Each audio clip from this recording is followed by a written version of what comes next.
welcome to Tuesday, Wednesday, Thursday. This being the Tuesday edition, me being your host, Geno. And guess what?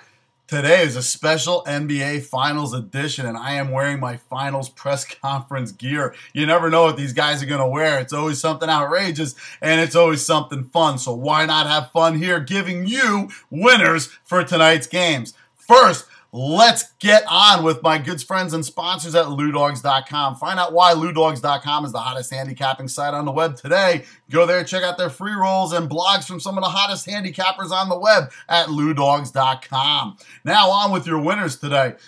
Well, we have a couple winners for you. We got some plays we're going to give you. All of them are winners tonight.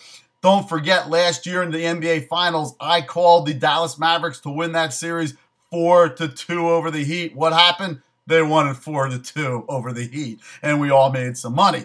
Let's start that all over again this year with the 2012 Finals. Let's look at the matchups. First of all, the Thunder are favored by 5 tonight. The total is 196. We are going over the total, the 196 in this game. Also, we are going to parlay it with the Thunder laying the points. Those are two plays you want to get on. Now, for the series, the Thunder are laying 160 for the series. That means you're putting out 160 to win 100 in the series. If you take the Heat, you're getting 140 for every 100 that you bet. We don't need the extra money on the plus 140 side. We are going with Oklahoma City because they are going to win this in 6 games. Also, if you bet the Oklahoma City Thunder to win this in 6 games, you're looking at a plus 350, which is nice. Go with all those. Those are my plays for the series.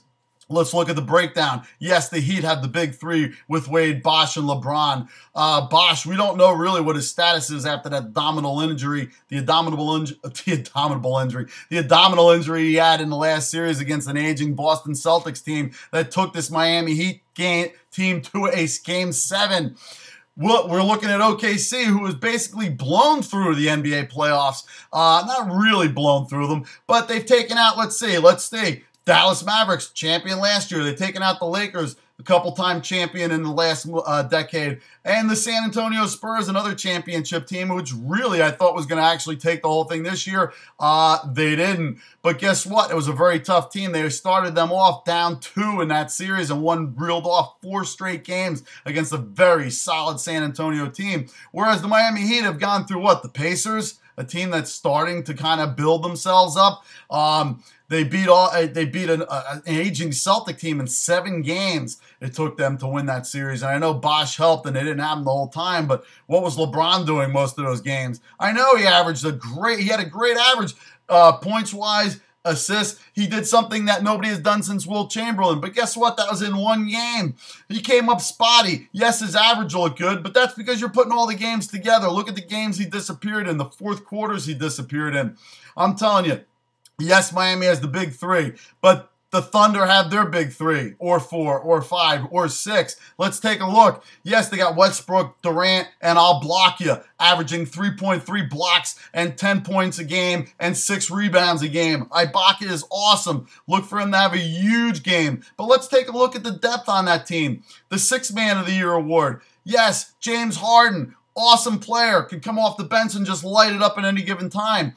How about Kendrick Perkins, big baby, another big body to put on Bosh to take him out. Let's not forget Thabo Sefolosha. Yes, Thabo Sefolosha, who single-handedly took on Kobe Bryant in that series against the Lakers. Not to mention the old wisdom of Derek Fisher, a guy who's been on every championship team, has played a prominent role, and in the locker room as well.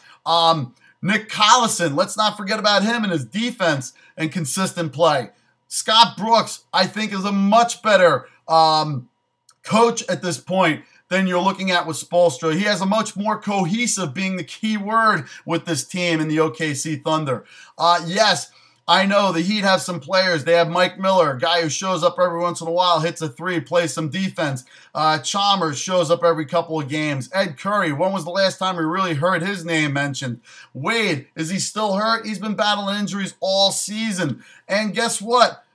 Udonis Haslem, yes, he's a good defensive player. Yes, he can come up big sometimes, but sometimes it's not going to get it done against a strong, athletic, and deep and young team in the OKC Thunder.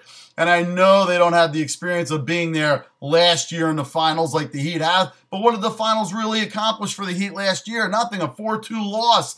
Well, guess what? That same scenario is going to happen here, although I don't see them winning the first 2 games in this series. Look for the Thunder to take it. That's all I can tell you. Take the Thunder tonight, parlay it with the over. Take the over strong at 196. Take the series. Take OKC for the series. And not because some computer said 62% of the time that they're going to win it. It's because I am telling you 100% that they are going to win it. So take that to the book. Take it to the bank. Until tomorrow, you take it easy.